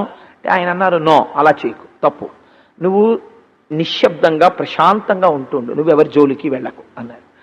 అని వెళ్ళిపోయాడు ఆ యోగి. వెళ్ళిపోయి ఒక 3 నెలలో 4 నెలలో పోయాక మళ్ళీ ఇటువైపుగా వచ్చారు. వచ్చేటప్పటికి చిక్కి శల్యం అయిపోయి డొక్కు అయిపోయి అలా పడింది ఆ పాము. అది ఎందుకు అలా పడిపోతున్నావు, నువ్వు ఏమైంది, నీకు జబ్బు వచ్చిందా అని అడిగారు. మీరు ఎవరిని బుస్ అని కూడా అనద్దన్నారు. నన్ను చాలా ఓర్పుతో ఎవ్వరి పట్ల ఏ క్రోధం లేకుండా ఉండమన్నారు. నేను కప్పని తిందామని అలా పెడుతున్నా, నన్ను రాళ్ళేసి కొడుతున్నారు, నన్ను పొడుస్తున్నారు, నన్ను కర్రతో కొడుతున్నారు, పిచ్చపాం అంటున్నారు. ఎందుకని, నేను ఇప్పుడు కరవట్లేదు కదా, నేను ఎవరి జోలికి వెళ్ళటం లేదు కదా మీ మాట విని, అందుకని నేను చులకనైపోయాను. అంటే యోగి అన్నాడు, నిన్ను కరవద్దన్నాను కానీ బుసకొట్టద్దన్నానా, నువ్వు పడగెత్తి బుస్సుమంటూ ఉండు, అంటే నీ దగ్గరికి రారు, కరవకు, కానీ బుస్సు అండం మాత్రం మానకు, లేకపోతే ఈ లోకం నిన్ను చేతకాందనుకుంటారు. మళ్ళీ అది తన శక్తిని తాను పుంజుకుంది. కాబట్టి రామాయణంలో అందుకే వాల్మీకి మహర్షి ఓ మాట అడుగుతారు రాముడి గురించి అడిగేటప్పుడు, కోన్వస్మిన్ సంప్రదంలోకే గుణవాన్ కస్య వీర్యవాన్ ధర్మజ్ఞశ్చ కృతజ్ఞశ్చ సత్యవాక్యో దృఢవ్రతః చారిత్రేణ చ కోయుక్తః సర్వభూతేషు కోవిదః విద్వాన్ కః కస్సమర్థశ్చ కస్యైక ప్రియదర్శనః ఆత్మవాన్ కో జితక్రోధో ద్యుతిమాన్ కో ననసూయకః కస్య బిభ్యతి దేవాశ్చ జాతరోషస్య సంయుగే. జాతరోషస్య అంటే మీరు ఓర్మిని కోల్పోయినట్టు కనపడాలి తప్పించి మీరు ఓర్పుని కోల్పోకూడదు. మీరు ఓర్పుని కోల్పోతున్నట్టు, do not stress the string beyond the last degree of its elasticity అని ఒక్క మాట మీరు అన్నారనుకోండి, అవతల వాళ్ళకి అర్థమైపోతుంది. ఏమండి, తెగే వరకు తాడుని లాగవద్దు అని ఒక మాట అన్నారనుకోండి, ఓహో ఈయన ఆగ్రహిస్తున్నాడు అనమాట మన అని అవతల వాడు నిశ్శబ్దం అయిపోతాడు. లేదా మీరు కోపం వచ్చేసినట్టు కళ్ళు కాస్త ఏదో ఇలా పెద్దవి చేసేసి ఒక్కసారి కాస్త అలా భీకరంగా ఓ నటన చేసి మాట కొంచెం గంభీరంగా ఉండాలి. కానీ లోపల మాత్రం మిమ్మల్ని మీరు చెక్ చేసుకోవడం మర్చిపోకూడదు. ఇది చెప్పినంత తేలిక కాదనుకోండి. నేను కూడా క్రోధానికి వశుడిని అయిపోయిన వాడినే. ఎన్నోసార్లు నాకు కోపం వచ్చి కేకలేశాం. కానీ ఇప్పుడిప్పుడు నన్ను నేను చెక్ చేసుకోవడం అనేటటువంటి దాంట్లో ఒక స్థితిని ఈశ్వరానుగ్రహం చేత ఒక్కొక్కసారి కోపం వస్తే వెంటనే అరేరే ఏమిటి కోపం రావడం అంటే నా మాట ఇప్పుడు తీరు మారిపోతుందేమో, నేను అలా ఉండకూడదు, నేను ఈ కోపాన్ని నిభాయించుకోవాలి, నిభాయించుకుని నా యందు నేను స్వస్థతతో ఉండాలని అంతఃపరిశీలన చేత ఇప్పుడు నేను ఆ స్థితిని చేరుకునే ప్రయత్నాన్ని నేను చేస్తున్నాను, మీరు చేస్తున్నారు. మీకన్నా ఏ విషయం గొప్పవాడిని కాను. కాబట్టి ఆ ఓర్మికి ఆ గీత ఉండాలి. అందుకని ఎప్పుడూ సహనమును కోల్పోవడం అన్నది మాత్రం జరగకూడదు. ఓర్మి వహించగలగాలి. ఆ ఓర్మి వహించడం అన్నది లేకపోతే లోకం ఉండదండి. ఇంకా క్షమయావిష్టితం జగత్. కాబట్టి అసలు నిజంగా ఏది మనిషికి చాలా అవసరమో మీరొక్కటి ఆలోచించండి. ఈ ఓర్పు అన్నది ప్రతి ఇంటిలో ప్రతి వాళ్ళకి అలవాటు పడింది అనుకోండి, నిజంగా ఇళ్ళు ఎంత శాంతివంతంగా, ఎంత హాయిగా, ఎంత సంతోషంగా, ఎంత ఆనందంగా ఉంటాయో మీరు ఆలోచించండి. అసలు చాలా మటుకు ఇబ్బందులకు కారణం ఏమిటో తెలుసా అండి? ఆ ఓర్మి కోల్పోవడమే. ఆ ఓర్పు పోవడం ఏంటి? ఇవాళ రేపు పరిస్థితి ఎంత అధ్వాన్నంగా తయారైపోయిందంటే మీరు చూడండి, ఒక సిల్లీ రీజన్, దాన్ని చచ్చిపోవలసినంత కారణం అందులో ఉండదు యథార్థానికి. మాస్టర్ దెబ్బలాడారు, వాడు ఆత్మహత్య చేసుకున్నాడు, పేపర్లో కనపడుతుంది. హౌ సిల్లీ ఇట్ ఈస్ అంటే మాస్టర్ దెబ్బలాడడం అనేటటువంటి దాన్ని ఓర్చుకోగలిగిన స్థితి పోయింది ఇవాళ. సూర్యనాగమ్మ గారు రమణాశ్రమంలో రమణ మహర్షి అసలు నోరు విప్పి ఎక్కువ మాట్లాడేవారు కాదు. అలాంటి రమణ మహర్షి అమృతనాడి గురించి ఒకసారి కొంచెం ఎక్కువ మాట్లాడారు, వారి దగ్గరికి వచ్చిన వారి గురించి. సూర్యనాగమ్మ గారికి రమణ మహర్షి నోటి వెంట ఏదైనా వస్తే తెలుసుకోవాలని తాపత్రయం ఆ తల్లికి. మర్నాడు ఆయన ఆవు దగ్గరికి వెళ్ళిపోతున్నారు నడుచుకుంటూ. భగవాన్ నిన్నను మీరు అమృతనాడి గురించి అని ఏదో అన్నారు. ఆయన తక్కమనాగి, నీకెందుకు అవన్నీ, నీ పని నువ్వు చూసుకోక అన్నారు అని వెళ్ళిపోయారు. వెంటనే సూర్యనాగమ్మ గారు కూడా ఆత్మహత్య చేసుకున్నారు అనుకోండి, నన్ను ఇంత మాట అనేశారు రమణ మహర్షి అని. అప్పుడు పేపర్లకు వచ్చేసి అదంతా పెద్ద యాగి అయిపోయి ఉండుండేది. నేనైతే అంటాను, ఇవాళ ఓ మాస్టర్ ఓ పిల్లను అలా అంటే ఆ పిల్ల ఆత్మహత్య చేసేసుకుంటే ఆశ్చర్యం లేదు. ఇవాళ రోజులు ఇంత దారుణంగా ఎందుకు తయారైపోయాయి తెలుసా అండి? ఎవరి మీద ఎవరికి అదుపు లేదు, అసలు ఎవరి మనస్సు మీద ఎవరికి నియంత్రణ లేదు. అవతల వారు నన్ను ఇలా అనగలగడానికి అర్హత ఉన్నవారేనా? ఈ కోణం, ఈ పరిశీలన లేదు అసలు. ఒక గురువు, ఒక తండ్రి, ఒక తల్లి, ఒక అన్న, లేకపోతే ఒక మాస్టర్, ఒక టీచర్ ఒక మాట అన్నారనుకోండి, ఇంటికి వచ్చి కంప్లైంట్ చేస్తే వెంటనే పేరెంట్స్ రియాక్ట్ అయిపోయి రేపు ఆ టీచర్ సంగతి చూస్తాను అంటే, నో, టీచర్ గారు ఎందుకంటారు అలాగా? అలా అనరు. టీచర్ గారు నిన్ను అన్నారంటే ఖచ్చితంగా ఏదో ఉంటుంటుంది, లేకపోతే అలా అనరమ్మా నిన్ను. అయినా కూడా నేను రేపు టీచర్ గారిని వచ్చి, అమ్మ ఎందువల్ల అలా అనవలసి వచ్చింది అని నేను కనుక్కుంటాను, కానీ టీచర్ గారు తప్పని నువ్వు అలా తొందరపడి అనుకోకు అని మీరు ముందు నుంచి నేర్పారనుకోండి, అయితే పరిస్థితిని ఎలా ఫేస్ చేయాలి అన్నది మీరు నేర్పారనుకోండి, పిల్లలు ధైర్యవంతులుగా తయారవుతారు. అఫ్ కోర్స్ దత్తాత్రేయ స్వామి మాట్లాడుతున్నది బిహేవియరల్ సైన్స్ గురించి మాట్లాడుతున్నారండి. ఆయన భూమిని గురువుగా స్వీకరించడం అంటే it's not a casual way of talk. అది ఏదో సిల్లీ థింగ్ కింద, భూమిని గురువుగా తీసుకోవడం కింద మీరు స్వీకరించకండి. అది ఎప్పటికీ మన జీవితాల్ని బాగు చేయడానికి పనికొస్తుంది. ఇవాళ మీరు పేపర్లు చూడండి, చచ్చిపోవడానికి తగిన కారణమే ఆ కారణము కాదు. అర్థం ఉండదు అసలు ఆ కారణాలకి. అంతంత చిన్న చిన్న కారణాలకి ఆత్మహత్య చేసేసుకుంటారు. నిజంగా అలా ఆత్మహత్య చేసేసుకోవలసి వస్తే అందరికన్నా సృష్టిలో మొట్టమొదటి ఆత్మహత్య ఎవరు చేసుకోవాలో తెలుసా అండి? సీతమ్మ తల్లి చేసుకోవాలి. అసలు ఇంకా రామచంద్రమూర్తి వస్తారన్న ఆశే లేదు. 100 యోజనముల సముద్రం దాటి కాంచనలంక, ఎంత ఎటువంటి యోధులు, ఎటువంటి రావణాసురుడు.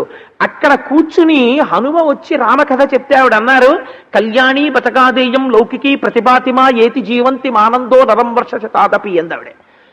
భారతీయ సాంప్రదాయమునందు ఏదైనా సరే సుఖముతో ప్రారంభించి సుఖమును మధ్యలో పెట్టి సుఖముతో పూర్తి చెయ్యాలి. మనుష్య జీవితము కూడా ఆనందముతో పూర్తయిపోతుందనే తప్ప నువ్వు నాశనం అయిపోతావు, నువ్వు పనికిరాని వాడివి అయిపోతావని మన శాస్త్రములు మాట్లాడవు. కాబట్టి ఎప్పుడూ కూడా ఓర్పుతోటి మనం తప్పకుండా పైకొస్తాము అనేటటువంటి ఆశతో, ఆ ఉత్సాహంతో ఎవరుంటాడో వాడు దాన్ని పొందగలడు. రాముడంతటి వాడు ఓర్పు కోల్పోయి లోకాల్ని నాశనం చేస్తానన్నాడు సీతాపహరణం జరిగినప్పుడు. ఒక్క మాట అన్నాడంతే లక్ష్మణమూర్తి. ఏమిటన్నాయా నువ్వు ఇవాళ మాట్లాడుతున్నది? శోకో నాశైతే ధైర్యం, శోకో నాశైతే స్మృతం, శోకో నాశైతే సర్వం, నాస్తి శోక సమోరిపు. ఈ శోకం అన్నింటినీ పాడి చేసేస్తుంది. నువ్వు ఇవాళ ఆగ్రహానికి లోనైపోయావు, నీ ఓర్మి పోయింది. నీ గురించి ఏం చెప్తారో తెలుసా అన్నయ్య? నువ్వు సామాన్యుడివా? తేజసాదిత్య సంకాస క్షమయా పృథివీ సమహ అని చెప్తారు. నువ్వు తేజసాదిత్య సంకాస, సూర్యుడు వంటి తేజస్సున్నవాడివి. మీరు ఒక్కటి ఆలోచించండి, సూర్యనారాయణమూర్తి ఉదయించేటప్పటికీ ఆరోగ్యం భాస్కరాదిచ్చేత్. మనలో ఎంతమందివి నిద్రలేచి ఉదయిస్తున్నటువంటి సూర్యుడికి నమస్కారం చేస్తున్నాం? యజ్ఞోపవీతం ఉన్న వాళ్ళం ఎంతమందివి ప్రాయశ్చిత్తం లేని సంధ్యావందనాలు అర్ఘ్యం ఇచ్చి చేస్తున్నాం? ఆయనకి ఆదిత్య హృదయంలో ఒక మాట ఉంది, కృతఘ్నఘ్నాయ దేవాయ. నేను ఉదయించేటప్పటికి నిద్ర లేవని వాడెవడో వాడు కృతఘ్నుడు, నేను లోకబాంధవుణ్ణి. అయినా నిద్ర లేవని వాణ్ణి నేను భంజిస్తాను అన్నాడు. అయినా సరే మహానుభావుడు, మనం అందరం ఇన్ని పాపాలు చేస్తున్నా, ఇన్ని తప్పులు చేస్తున్నా, రేపు కాకపోతే ఎల్లుండి మారతాళ్లేవా, ఆవులెల్లుండి మారతాళ్లేవా అని ఆయన అలాగే క్షమాభిక్ష పెట్టి వెళ్ళిపోతున్నాడు తప్ప, ఆయన ఓర్పు తగ్గిపోతే ఎంతంటే ఓ 10 అడుగులు కిందకు వచ్చాడు అనుకోండి, అయిపోయిందంటే లోకం. ఆయన కిందకి రాకపోవడానికి ఏమిటి కారణం? ఓర్పు. చెలియలి కట్ట అని విశ్వనాథ సత్యనారాయణ గారు రాస్తారు. ఎంత అద్భుతమైన నవలో! సాంఘికమైనటువంటి నవల రాసి ఆంతరంగా వేదమునకు సంబంధించిన రహస్యాల్ని దాచడం విశ్వనాథ వారికే తెలుసు. నాకు ఒక్కొక్కసారి అనిపిస్తూ ఉంటుంది, 1000 పడగల మీద, చెలియలి కట్ట మీద, ఇలాంటి వాటి మీద ఒక్కొక్కసారి ప్రసంగాలు చేసి అందులో ఉన్నటువంటి శాస్త్రీయమైన రహస్యాల గురించి ఉపన్యాసం చెప్పాలని. వీడికేం పిచ్చా వెర్రే అనుకుంటారు అని మళ్ళీ ఏదో మా ఆవిడకో ఏదో చెప్పి సంతోషిస్తూ ఉంటాను. చూడండి, చెలియలి కట్ట అనొక నవల రాస్తారు విశ్వనాథ సత్యనారాయణ గారు. సముద్రం ఉంటుంది, ఎంత గొప్ప మాట అండి చెలియలి కట్ట. వయస్సులో ఉన్న పిల్లలు ఇవాళ మనకి, మన దరిద్రం ఎలా తయారైందంటే ఎప్పుడూ టీవీ తప్ప అసలు బుక్ రీడింగ్ అన్న హ్యాబిట్ లేదు. అక్రాస్ ది డైనింగ్ టేబుల్ భోజనం చేస్తూ తండ్రి కొడుకుతో, ఒరే నేను చెలియలి కట్ట అని ఒక నవల చదివాను విశ్వనాథ సత్యనారాయణ గారిది. చెలియలి కట్ట నీకు తెలుసా అని, చెలియలి కట్ట గురించో, అసలు దాంపత్యం అంటే 1000 పడగలు చదవాలి. 1000 పడగల్లో వెండి మరచెంపు గురించి మాట్లాడుకుని పడుకున్న దంపతుల గురించి ఏమి విశ్వనాథ వారండి, ఏమి ఆవిష్కరణ! నిజంగా మహానుభావుడిది. అది ఆ చెలీలి కట్టలో మాట అంటారు, సముద్రం చూడండి, అది తలుచుకుంటే సముద్రం భూమి మీదకి వచ్చి భూమినంతటిని ముంచెత్తగలదు. కానీ ఎందుకు రాదు భూమి మీదకి సముద్రం అంటే తనకి తానుగా ఒక నియమాన్ని విధించుకుంది. నేను సరదాగా ఇలా కెరటాల్లా వచ్చి అక్కడ వరకు వచ్చి ఇలా వెనక్కి వెళ్ళిపోతాను తప్ప నేను దాటను. మగవాడికి కూడా చెలియలి కట్ట, మగవాడే తప్పు చేయడం మొదలు పెట్టాడు అనుకోండి, అబలా ఆడది ఇంట్లో ఉన్నది ఎంతకని వెంట పడుతుంది, ఎంతకని కాపు కాస్తుంది. అదే 1000 పడగల గురించి మాట్లాడుతూ మహానుభావుడు అంటాడు, ఒకసారి విజయవాడ రైల్వే స్టేషన్ నుంచి అడ్రస్ చేసి మాట్లాడారు విశ్వనాథ సత్యనారాయణ వారు. 999 పడగలు చితికిపోయాయి భారతీయ సంస్కృతికి. ఇప్పటికీ మాకున్నటువంటి ఒకే ఒక సంప్రదాయం ఏమిటో తెలుసా? ఒక్క పసుపు తాడు ఒక స్త్రీ మెడలో కట్టి ఒక పురుషుడు కొన్ని సంవత్సరముల పాటు దూరంగా వెళ్ళిపోయినా ఒక విశ్వాసము, ఈ స్త్రీ ఎన్నటికీ దారి తప్పదు. స్త్రీ ఇక్కడ ఉండి పురుషుడు ఎక్కడో ఉన్నా ఈ స్త్రీకి నమ్మకం, నా భర్త గాడి తప్పడు. ఈ ఇద్దరి యొక్క విశ్వాసమునకేది ఆలంబనమో ఆ స్త్రీ మెడలో ఉన్న ఒక పసుపు తాడు. ఈ పసుపు తాడే మా 1000వ పడగ, అది సహస్ర శీర్ష పురుష, అది 1000 పడగలని చెప్పుకున్నాడు ఆయన. భారతీయ ధర్మం గురించి ఆయనకి ఎంత తాపత్రయమో చూడండి. ఆ సముద్రానికి ఓర్పు కోల్పోయింది అనుకోండి, ఎన్ని సునామీలు రావాలి. భూమి ఓర్పు కోల్పోయి కదిలిపోయింది అనుకోండి, ఎన్ని భూకంపాలు రావాలి. ఎంత ఓర్పు అవన్నీ పట్టబట్టి లోకం అంతా నిలబడుతోంది. నువ్వెవరి అస్తమానం ఓర్పు కోల్పోవడానికి, నువ్వు మనుష్యుడని అనిపించుకోవడానికి నీకున్నటువంటి యోగ్యత ఏమిటి? నాకు అస్తమానం ఓర్పు కోల్పోతానండి, నాకు కోపం వచ్చేస్తుందండి, you must be ashamed of that statement. నాకు కోపం వస్తుందండి అస్తమానం అని చెప్పుకోవడానికి నువ్వు సిగ్గుపడాలి. అంటే నిన్ను నువ్వు పరిశీలన చేసుకోవడం నీకు చేత కాలేదనమాట. కాబట్టి ఓర్పు అన్నదాని గురించి ఎక్కడ నుంచి నేను ఆ ఓర్పుని పొందాలి, ఎక్కడికి లింక్ పెట్టి వదిలేరో చూడండి దత్తాత్రేయుల వారు. నీకెప్పుడు ఓర్పు కోల్పోయినా ఎక్కడుండి ఓర్పు కోల్పోతావు? భూమి మీద ఉండే ఓర్పు కోల్పోవాలి. భూమిలో కలిసిపోయాక ఇక ఓర్పు కోల్పోవడం అన్నది ఉండదుగా. ఎప్పుడు నీ సహనము చచ్చిపోతున్నా భూమి వంక చూడు, ఆవిడ సహనాన్ని చూసి నీకు కూడా సహనం అబ్బుతుంది. కాబట్టి నేను ఎక్కడ నేర్చుకున్నాను ఈ పరోపకార బుద్ధి, ఈ సహనము? భూమి నుండి నేర్చుకున్నాను అని ఆయన దత్తాత్రేయ స్వామి వారు ఒక గురువుగా ఆవిష్కరించారు. చాలు, ఇంకా నేను మళ్ళీ వెనక్కి వెళ్ళను. ఇక అలా వెడితే నాకు పునః ఆచమనం చేసుకోవడం, ప్రాయశ్చిత్తం చేసుకోవడంలా ఉంది ఇది. అందుకని భూమి అయిపోయింది. ఏదో ఏ వరుసలో తీసుకుంటే ఏముందిలేండి, అగ్నిది కూడా నేను గురువుగా స్వీకరించినాను అన్నారు. అగ్ని గురువుగా ఎలా వస్తుందండి అంటే, అగ్నిది ఒక చమత్కారమైనటువంటి ధోరణి. మీరు గమనించండి, అగ్ని స్పృశించనటువంటి వస్తువు ఏదీ ఉండదు. నేను ఈ వస్తువుని స్పృశించను అని అగ్నిహోత్రం అందు. వాయువు ఎలా స్పృశిస్తుందో అగ్ని కూడా స్పృశిస్తుంది. అలాగే ప్రతి వస్తువుని స్పృశిస్తుంది. స్పృశించినప్పుడు గమ్మత్తు ఏమిటో తెలుసా అండి? ఏ వస్తువుని అగ్ని ముట్టుకుంటుందో ఆ రూపాన్ని పొందుతుంది. ఒక కర్రని మీరు పడేసి కర్రను అంటించారనుకోండి, అంటిస్తే కర్ర ఆ చివరి నుంచి ఈ చివరికి కాలిపోతుంది అనుకోండి. కాలిపోతున్నప్పుడు కర్ర పొడుగ్గా ఎలా ఉంటుందో మంట కూడా పొడుగ్గా అలాగే ఉంటుంది. మంట పొడుగ్గా అయినంత మాత్రం చేత అగ్నిహోత్రము కర్ర ఆకృతిని పొందినదా? కర్ర ఆకృతిని పొందినట్టు కనపడినటువంటి అగ్ని యొక్క సంస్పర్శ చేత కర్ర తన రూపమును కోల్పోతోందా? అంటే అగ్ని కర్రలా కనపడుతుంది మండుతున్నప్పుడు. కర్ర ఎలా పొడుగ్గా ఉంటుందో అలా పొడుగ్గా మండుతూ ఉంటుంది. ఇక్కడి నుంచి అక్కడికి మండినప్పుడు అంతే పొడుగు ఉంటుంది కదండి మంట కూడాను. కానీ మంట కర్ర అయిందా? కర్ర మంటలో పడి తన రూపాన్ని కోల్పోయిందా? కర్ర మంటలో పడి తన రూపాన్ని కోల్పోయింది. సత్పురుషుడైనటువంటి వాడు నేను వీళ్లతో మాట్లాడినండి, నేను వాళ్ళతో మాట్లాడినండి అనకూడదు. ఎవరితోనైనా మాట్లాడాలి, ఎవరి మధ్యలోకైనా వెళ్ళగలగాలి. కానీ అగ్నిహోత్రములా ఉండాలి. ఆయన యొక్క సంస్పర్శ చేత, ఆయన మాట చేత, ఆయన నడువడి చేత అవతల వారు మారాలి తప్ప ఆయన అవతల వారి వల్ల మారిపోవడం అన్నది ఉండదు. ఆయన అవతల వారితో కలిసి తిరిగి ఆయన పాడైపోయాడండి అన్నారనుకోండి, ఆయన అగ్నిహోత్రము కాడు. ఆయన ఎక్కడికి వెళ్ళినా ఎవరితో తిరిగినా అవతల వాళ్ళు మారి తీరాలంతే. ఆయన నడువడి చేత, ఆయన మాట చేత, ఆయన ప్రవర్తన చేత, ఆయన సంస్కార బలం చేత వాళ్ళు మారతారేమో కానీ ఈయన మాత్రం మారడు. ఈయన అలాగే ఉంటాడు. అలా ఉండగలిగినటువంటి స్థితి అగ్నిహోత్రము. నేను ఆ అగ్నిని చూసి నేర్చుకున్నాను.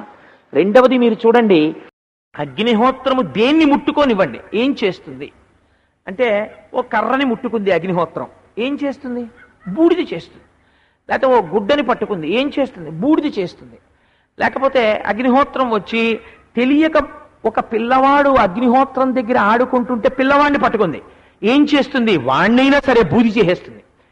ఒక శవాన్ని పట్టుకెళ్ళి అగ్నిహోత్రంలో వేశారు, బూడిద చేసేస్తుంది.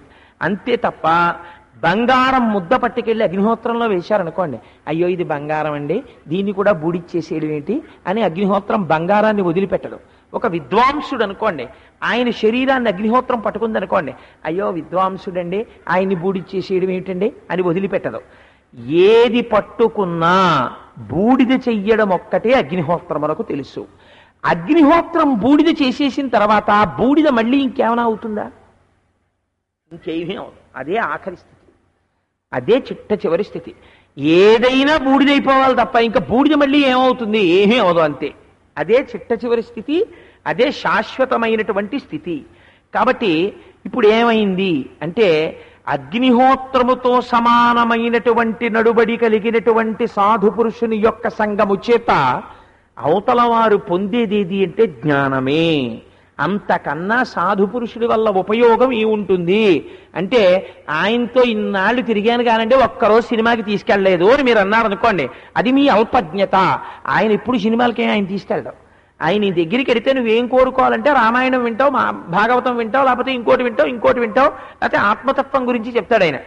ఆయన దగ్గర ఉండగా ఏమవుతుంది? మెల్లమెల్లగా అంటుకుంటుంది ఆ జ్ఞానాగ్ని. అగ్నిహోత్రానికి ఒక లక్షణం ఉంటుంది, ఇక్కడ వెలుగుతూ ఉంటుంది, పక్కదాన్ని అంటుకుంటుంది. వ్యాపకత్వం ఉంటుంది అగ్నికి. అలా అగ్ని ఇక్కడుండి మీరు చూడండి గమ్మత్తు, ఒక ఒత్తి వెలిగించి పక్కనున్న ఒత్తిని వదిలిపెట్టేయండి, కాసేపటికి ఈ వేడికి ఈ ఒత్తి కూడా వెలుగుతుంది. తప్ప ఈ ఒత్తిని వదిలిపెట్టేసి నన్ను ఒక్కరినే వెలిగించారండి, పక్కదాన్ని నేను ఎందుకు వెలిగించాలండి అని ఆ ఒత్తి ఊరుకోదు. ఈ పక్క ఒత్తిని కూడా కాసేపటికి వేడికి ఆ ఒత్తి కూడా వెలిగేస్తుంది. వెలిగేసి అది కూడా జాజ్వల్యమానం అవుతుంది. ఏమీ అక్కర్లేదు. సత్పురుషుడితో కలిసి తిరగడం ప్రారంభం చేశారనుకోండి, మిమ్మల్ని మీరు చెక్ చేసుకోండి, కొన్నాళ్ళు అయ్యేటప్పటికీ మీ ప్రవర్తనలో మార్పు వచ్చేస్తుంది. ఎందుకు వచ్చేస్తుందంటే, అవతలది అగ్నిహోత్రము, దానికి అంతే తెలుసు, దానికి ఇంకొక రకంగా ప్రవర్తించడం చేత కాదు. అందుచేత ఆ ప్రభావం వచ్చి మీ మీద పడిపోతుంది, పడిపోయి గొప్ప మార్పు వచ్చేస్తుంది. అయితే ఈ సత్సంగము అందరికీ దొరుకుతుందా? ఒక్కనాటికి దొరకదు అని చెప్పింది శాస్త్రం. అది కొన్ని కోట్ల జన్మల తర్వాత కలిగేటటువంటి అదృష్టము. ఒక సత్పురుషుడితో, భగవంతుణ్ణి నమ్ముకున్నవాడితో తను నోరు విప్పి మాట్లాడితే అవతల వాళ్ళల్లో ఉండేటటువంటి అజ్ఞానాంధకారమును పటాపంచలు చేయగలిగినటువంటి ఈశ్వర జ్ఞానం ఉన్నవాడితో సంబంధము కుదరడము ఒకెత్తు, ఆయన మాట్లాడుతుంటే వినడం ఒకెత్తు, ఆయన దగ్గరకు వెళ్ళి మాట్లాడగలగడం ఒకెత్తు, ఆయన మిమ్మల్ని చూడగానే గుర్తుపట్టి పిలవడం ఒకెత్తు, అని పేరు పెట్టి పిలిచారనుకోండి, అదొక గొప్ప స్థానం. ఆయనతో బంధుత్వం ఉందనుకోండి, మీరు ఆయనతో కలిసి భోజనం చెయ్యగలరు. ఆయన ఇంటికి వెళ్ళి ఆయన ఎక్కడ సంధ్యావందనం చేస్తాడో, ఎక్కడ పూజ చేస్తాడో, మీరు ఆ పూజా మందిరంలో కూర్చుని 2 పూలు వేయగలరు. ఆ పూజా మందిరం ఉట్టి పూజా మందిరం కాదు, ఆయన నిరంతరము సజీవమూర్తుల్ని చూస్తున్నాడు, అందులో ఈశ్వరుణ్ణి చూస్తున్నాడు. ఆయన భావన చేత అక్కడ భగవంతుడే కూర్చుని ఉంటాడు. మీరు వెళ్ళి వేసిన 2 పువ్వులు ఆయన పాదాల మీద పడతాయి. ఆయన నడిచినటువంటి ప్రాంతం ఏదుందో అది త్రివేణి సంగమమై ఉంటుంది. ఆయన పాదములకు పట్టినటువంటి ధూళి యందు బ్రహ్మాండములున్న అన్ని క్షేత్రముల యొక్క ఫలితము ఆయన పాదధూళిలో ఉంటుంది. ఆ ఇంటిలోకి మీరు వెళ్ళగలరు, ఆయనతో కలిసి భోజనం చేయగలరు, ఆయనతో తిరగగలరు, ఆయనతో మాట్లాడగలరు. కాబట్టి ఇది స్థాయిని బట్టి వారి వారి అదృష్టము మారుతోంది అది శాస్త్రం. అందుకే అందరికీ వారు ఆ అవకాశం ఇవ్వరు, అందరూ ఆ స్థాయిని పొందను లేరు.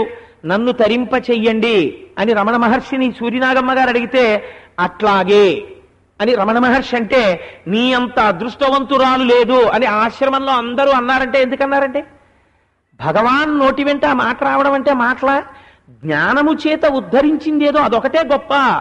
నేను ఈ మాట చెప్తే మీరు నన్నేమనుకోకండి, నేను ఒక రహస్యం చెప్తాను. సనాతన ధర్మమునందు ఒక మాట ఉన్నది, ఏమిటో తెలుసా అండి? ఏది గొప్ప అంటే ఈ శరీరమునకు చేసేటటువంటి సేవ తక్కువ స్థాయి. మీరు దీనికో జ్వరం వచ్చిందనుకోండి, మీరు వైద్యం చేయించారనుకోండి, అదొక స్థాయి. నేను కాదన్న తప్పన్నా, అది మంచిదే సేవ. లేకపోతే అన్నం పెట్టారనుకోండి, మంచిదే.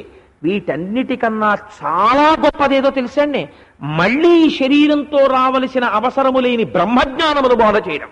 ఈ బ్రహ్మజ్ఞానమును బోధ చేస్తున్న వాడెవడో వాడు విదురు, ఓ ఉద్ధవ జ్ఞాపకం పెట్టుకో, నేను వాడిగా లోకంలో తిరుగుతున్నానని జ్ఞాపకం పెట్టుకో. వాడిదే అన్నిటికన్నా పెద్ద స్థాయిలో వాడున్నాడు. వాడు నిరంతరము నా పక్కనున్నాడు, నా ఒడిలో కూర్చునున్నాడు. ఇంకా మాట్లాడితే నేను వాడిగా తిరుగుతున్నాను, లోకం గుర్తుపట్టదు, అంతే తేడా అన్నాడు కృష్ణ భగవానుడు. కాబట్టి ఏమైంది అంటే, సనాతన ధర్మమునందు అన్నిటికన్నా పెద్దపీట దేనికి వేస్తారు అంటే, రోగాలు తగ్గించడానికి, రొచ్చులు తగ్గించడానికి వాడరు శక్తిని, జ్ఞానబోధ చెయ్యడానికే ఉపయోగిస్తారంతే. అందుకే మీరు శ్రీకాళహస్తి క్షేత్రానికి వెళ్ళండి. శ్రీకాళహస్తి క్షేత్రానికి వెళ్ళినటువంటి వారు కోరికలు కోరవచ్చా? యథార్థములుగా మాట్లాడితే కోరిక కోరడానికి వీల్లేదు. నీకు కోరిక ఉంది, నీకు ఉద్యోగం కావాలి, నీకు డబ్బులు కావాలి, శ్రీకాళహస్తి వెళ్ళకు, కాశీ వెళ్ళకు. నువ్వు దేనికి ఎడతావు? ద్రాక్షారామం వెళ్ళిపో, అది ఐశ్వర్య స్థానం. అక్కడికి వెడితే నీకు డబ్బులు వస్తాయి, ఉద్యోగం వస్తుంది, ఇంకోటి వస్తుంది. ద్రాక్షారామం పోయి అభిషేకం చేయించుకోవాలి. శ్రీకాళహస్తి వెళ్ళి అభిషేకం చేయించుకున్నాను అనకూడదు. శ్రీకాళహస్తిలో ఎవరుంటారో నీకు తెలియకుండా రక్షణిస్తాడు పరమాత్మ. కానీ కాళహస్తిలో ఒక రహస్యం ఉంది. కాళహస్తీశ్వరలింగం అమ్మవారు ఎప్పుడు శివలింగానికి పక్కనే ఉంటుంది. ఒక్క శ్రీకాళహస్తిలో మాత్రం పరమశివుడట పశ్చిమం చూస్తే అమ్మవారు తూర్పు చూస్తుంది.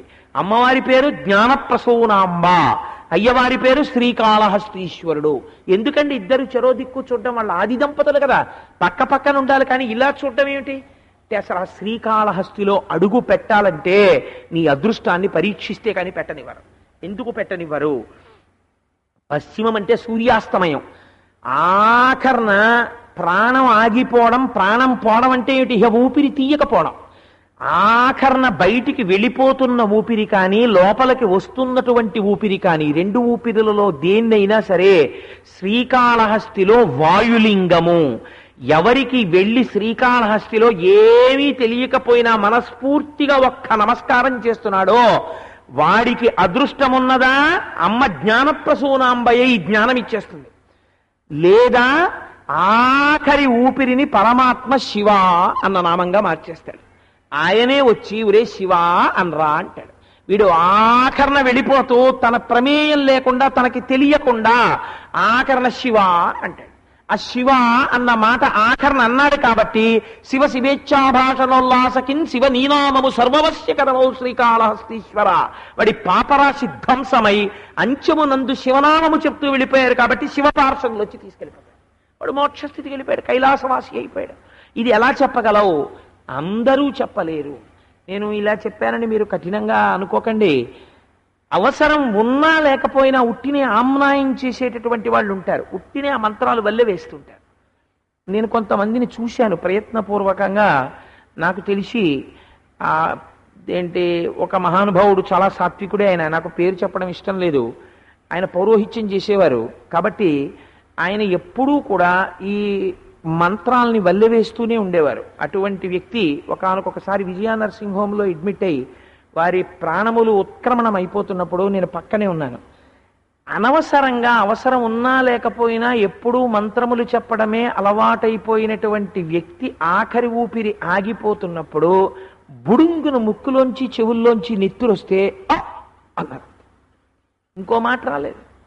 ఎందుకు రాదండి? ఆఖరి మాట ఈశ్వరనామముగా రావడం అంటే అదంత తేలికైన విషయం కాదు. దానికి ఎంతో సంస్కార బలం ఉండాలి. నువ్వు అవసరం ఉన్నా లేకపోయినా నామం చెప్పడమే నీకు తర్ఫీదైతే అంత్యమునందు కూడా ఆ నామమే నీ నోటి వెంట వస్తుంది. అందుకని ప్రయత్నపూర్వకంగా భగవన్నామం చెప్పడం అలవాటు చేసుకో. అటువంటి నామము నీకు వస్తుందో లేదో అనుమానపడినప్పుడు, ప్రాణోత్క్రమణం అవుతున్నప్పుడు భగవన్నామము చెప్పడం అన్నది దేని వల్ల కుదురుతుంది అంటే ఈశ్వరానుగ్రహం ఉంటే తప్ప ఈశ్వరనామము చెప్పలేవు. కాబట్టి ఆ వాయువు అనేటటువంటిది వాక్కుగా మారడం, శ్రీకాళహస్తీశ్వరుడు జ్ఞానప్రసూనాంబగా శ్రీకాళహస్తి క్షేత్రంలో ఉండడం, అంత రహస్యాన్ని దాని యందు ఇమర్చి ఉంచారు. కాబట్టి జ్ఞానం అనేటటువంటి అగ్నిహోత్రము తగిలితే ఏమవుతుంది? జ్ఞానాగ్ని దగ్ధ కర్మాణం. ఆ జ్ఞానమనేటటువంటి అగ్నిహోత్రము తగలడం ప్రారంభం చేసిందా, వాడు చేసినటువంటి కర్మలన్నీ కూడా ఫలితమును ఇవ్వడం ఆపేసేస్తాయి. మనము కర్మ చేస్తాం, జ్ఞాని కర్మ చేస్తాడు, కానీ జ్ఞాని చేసినటువంటి కర్మ ఆయన్ని మళ్ళీ బంధించదు. కానీ మనం చేసినటువంటి కర్మలు అవి మంచి కర్మ అయినా దుష్టకర్మ అయినా మన్ని బంధిస్తుంది. ఎందుకు మన్ని బంధించగలదు, ఆయన ఎందుకు బంధించలేదు అంటే ఆయన చేసేటప్పుడు నేను చేస్తున్నానన్న భావనతో ఆయన చెయ్యడు. ఆయన ఏది చేస్తున్నా ఈశ్వరుడు ఈశ్వరుడి కొరకు చేయిస్తున్నాడు అంతే. ఇందులో నా ప్రమేయం అన్నది లేదు అంటాడు. అది ఇక్కడ లోపల బాగా పట్టుకుని ఉంటాడు. ఈ జ్ఞానాగ్ని దగ్ధ కర్మాణం, ఎవరు జ్ఞానాగ్ని చేత దగ్ధమైన కర్మలు కలిగి ఉన్నారో అటువంటి వారికి వారి జ్ఞానము చేత సంచిత పాపములు నశించిపోతాయి. ఇంకా ఆగామీ లేదు. ప్రారబ్ధం ఒకటి వదిలిపెట్టినటువంటి బాణం కాబట్టి దాన్ని అనుభవించి మోక్షస్థితిని పొందేస్తాడు. కాబట్టి అగ్నిహోత్రమును నేను గురువుగా స్వీకరించడం వెనకాతల ఉన్న రహస్యం ఇది. కాబట్టి భస్మ ఏదైనా బూది అయిపోతుంది అంటే ఇంకా మళ్ళీ తిరిగి రావలసినటువంటి అవసరము లేనటువంటి రీతిలో శాశ్వతత్వమును ఇవ్వగలిగినటువంటి చిట్ట చివరి స్థితి బూది విభూతి. అలా జ్ఞానితోడి సంపర్కము దేనికి పనికొస్తుంది అంటే అగ్నిహోత్రము దేన్ని ముట్టుకున్నా బూడిద చేస్తుంది తప్ప అగ్నిహోత్రం ముట్టుకుని అపవిత్రం అవడం అన్నది ఉండదు. అగ్నికి ఇంకా అపవిత్రం అనేటటువంటి భావనే లేదు. జ్ఞాని యొక్క స్థాయి ఒక్కొక్కసారి మనకి చాలా చిత్రంగా ఉంటుందండి. ఒక్కొక్కసారి అయితే మనం విచారణ చేసినప్పుడు మామూలుగా చదివినప్పుడు ఏమిటంటే ఇది మనలాంటి వాళ్ళకి కొంచెం ఎబ్బెట్టుగా ఉందేమో అనిపిస్తుంది. రమణ మహర్షి తల్లిగారు ఒకరోజు ఉదయం నిద్ర లేచేటప్పటికీ ఆవిడికి ప్రాణోత్క్రమణం అవ్వడానికి సిద్ధమైపోతోంది. ప్రాణోత్క్రమణానికి సిద్ధమైపోతుంటే ఆయన అమ్మగారి దగ్గరికి వెళ్ళి కూర్చుని, ఇప్పటికీ ఉంది రమణాశ్రమంలో ఆ అరుణాచలం కొండ మీద స్కంధాశ్రమంలో ఆ గది, అమ్మగారి గుండెల మీద చెయ్యి వేసి సాయంకాలం వరకు కూర్చున్నాడు. సాయంకాలం అయ్యేటప్పటికీ అమ్మగారి ఆఖరి ఊపిరి ఆగిపోయింది. రమణ మహర్షి లేచి అన్నారు, అమ్మ మోక్షమును పొందినది అంటే వాళ్ళు అన్నారు, ఏమైంది భగవాన్ పొద్దున్నుంచి అలా కూర్చున్నారు అన్నారు. అమ్మ ఇంకా కొన్ని కోట్ల జన్మలు ఎత్తితే తప్ప అనుభవించకుండా వదిలిపెట్టడానికి వీలు లేనంతటి పాపపుణ్యముల రాశి మిగిలిపోయి ఉన్నది. అమ్మని నా తపోబలంతో సూక్ష్మ శరీరంతో ఈ పాపపుణ్యములను అనుభవింపచేసి ఇంకా పాపము పుణ్యము రెండూ లేనటువంటి స్థితికి తీసుకొచ్చేసి అమ్మ మోక్షము పొందేటట్టు చేశాను అన్నారు. అంటే కొందరన్నారు, మరి భగవానులు వాళ్ళ అమ్మగారికి ఒక్కరికే ఎందుకు ఇచ్చారు ఈ మోక్షం అన్నారు. గురువు ఇంతటి స్థితిని శిష్యుడికి ఎందుకు కల్పిస్తాడో తెలుసా అండి? అమ్మాయి అయినందుకు ఇవ్వలేదు రమణ మహర్షి. నేను ఈ మాట చెప్పకపోతే ఒక విషయాన్ని అసమగ్రం చేసిన వాడిని అవుతాను.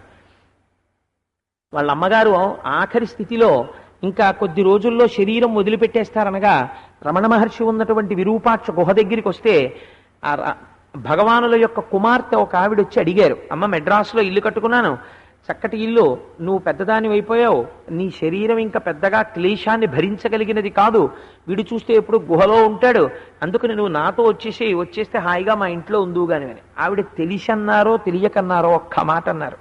ఆ ఒక్క మాట ఆవిడ్ని మోక్షానికి నడిపించేసి. ఆవిడ ఏమన్నారో తెలుసా అండి? మీ ఇంటికి వచ్చి చచ్చిపోతే కొన్ని కోట్ల జన్మలగా నన్ను తీసుకెళ్ళినట్టే ఓ చాపలో చుట్టి పట్టుకెడతారు.